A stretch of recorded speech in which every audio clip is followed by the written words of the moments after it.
The best way to predict the future is to invent it, someone smarter than me said. The best way to delay the future is to focus too much on the present, said me. So what's holding podcasting back at the moment? Present-focused podcasters.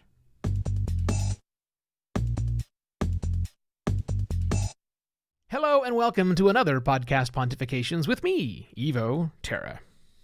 So I got in a fight Friday.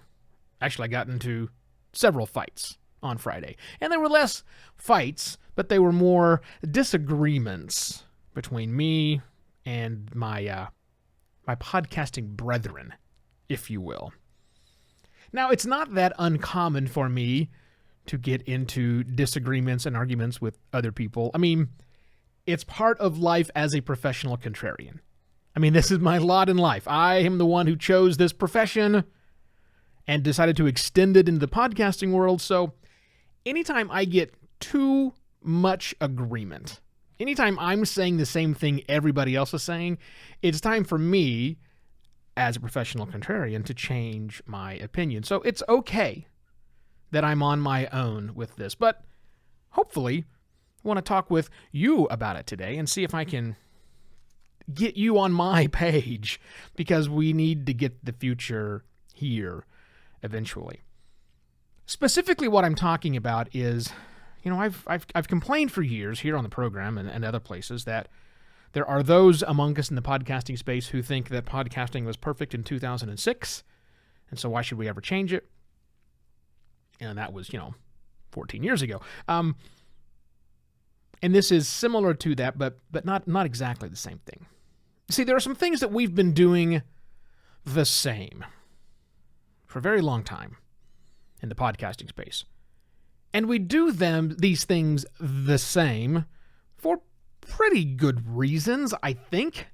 Varying levels of good reasonness, if you will. But we're doing these things because they help podcasting right now. They make podcasting easier to get. They make podcasting more consumable by people. I understand. And for some of them, they don't really matter today. But I think in the future that they will. I'm talking specifically about that. Look, the reason I got into the argument was all over some trivial technical stuff. And if it makes your eyes glaze over, I apologize. Because, again, I don't think we should have had this argument. But nonetheless, we did. So it was over audio quality. And no. This isn't just me griping once again that you're not spending enough time massaging your episodes. No, that's not what I mean. I'm talking about audio quality on the export. The actual file that we, podcasters, push up to our podcast media hosts that our listeners then consume. Technical specifications. A lot of podcasters don't even know what their technical specifications are. And I would argue that I'd like a future where you didn't have to worry about that kind of stuff, but nonetheless, we don't live there just yet. That's the future I want to go to. Right now we live in the present, and so we have to be cognizant of what our settings are. But the rules, wrong word to say it, the recommendations for what our podcast media file encoding should be hasn't changed in a long time. It hasn't changed in a whole long time, and maybe it should change. There have been a lot of advancements in the 16 years we've been doing this podcasting thing. Maybe we should be putting out higher quality audio files people should listen to. Most people around the earth have both of their ears function. Now, I have slight hearing loss in both of my ears, slightly more on one side than the other. That is correctable, as you know. But most people have two ears. And we experience the world in a stereo way. But we have a lot of podcasters who say, no, I'm going to stick with mono files. Mono files are smaller. Mono files are fine for spoken word when people might be listening with one earbud in, or in a noisy environment where they don't want to be distracted by crazy stereoscopic effects. Just recently, Dolby came out with an Android app as well as an integration with Squadcast that will make audio sound more realistic with some spatial work. So not just panning two voices, one slightly to the left, one slightly to the right. But with this new version of spatial, I don't know what they call it, spatial positioning, I will say, they can put voices behind people and in front of people and slightly ahead and to the right. It's really interesting what can be done with this, but it's been met by many of the podcasters, who I consider myself friends with, I don't want anybody touching my audio. Number one.